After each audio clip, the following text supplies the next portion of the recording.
Right, so I just figured out how these shifter mechanisms are related, and I figure I'll make a video of it in case someone else has the same concern. So, if you've ever played with these shifters, you'll notice that something weird is going on between two-wheel drive, turf mode, and park.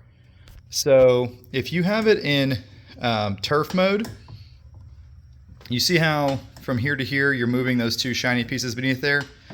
So there's three cables, or there's four cables involved here. There's a cable in the sub-transmission, which is under the seat, and that's what these four positions move.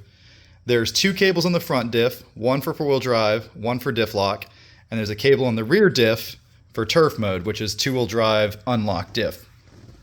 So there's four cables total. Now you would think that this operates the cable to the transmission.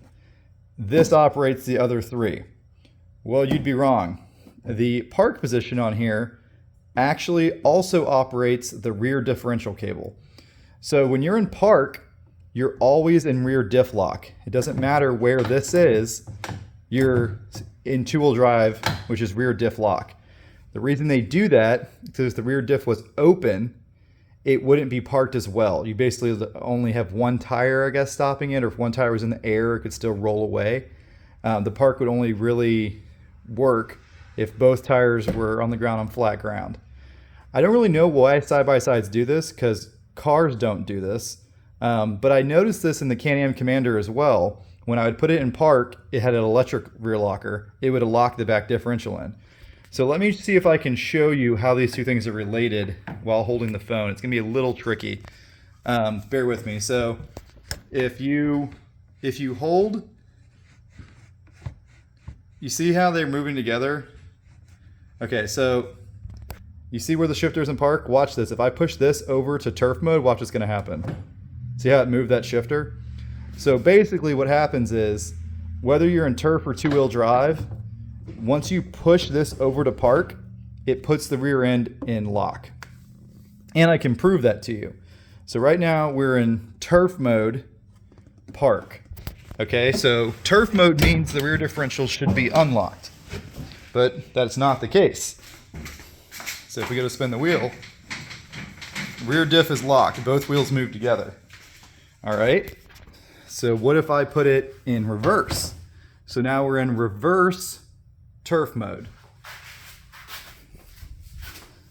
Now you have an open differential. See, this wheel spins backwards, that one spins forwards. So turf mode only works when you're not in park. Now let me put it in two-wheel drive reverse. So that should lock the back differential.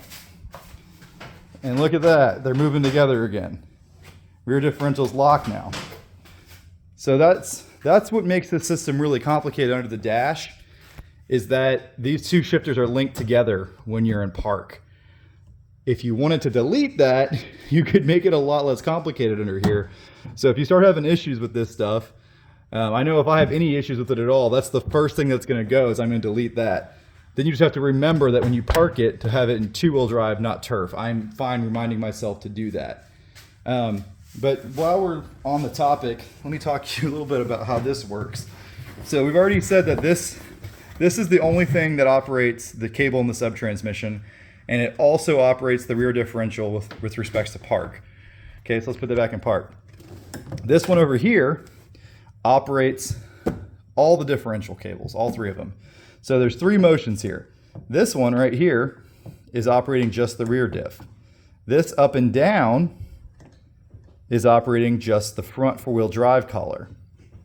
This side to side is operating just the front locker. So it's kind of like an old school manual transmission type gate thing going on here to operate the different cables. I'm a big fan of this because I love a cable engage differential. I can feel it engage and stuff. Yes, there's a little spring there and all kinds of stuff like that, but to me, it's a lot nicer than an electric actuator, and you still get the light to tell you if you're engaged or not, which is nice, up in this corner of the screen. So right now we're in rear. See, the front diff isn't locked yet because it has to turn a little bit to lock the front diff. but we were in 4-wheel drive, and now we're in turf mode. Obviously, differentials, you have to be turning for stuff to engage and disengage. 2-wheel drive, 4-wheel drive, rear disc lock. So, that's because we're in park. So we take it out of park. Now we can unlock the back diff. That's another way to tell what's going on here, by the way. So watch this. So right now it's 2-wheel drive lock. If we move it out of the park position, it unlocks it. That's funny. Okay, we got to the bottom of it. It's a neat system. I'm glad there's no actuators, because the best thing about this is no flashing 4-wheel drive, because it's all mechanical. I mean, these lights can flash all they want. It's still going to work the same. Pretty cool.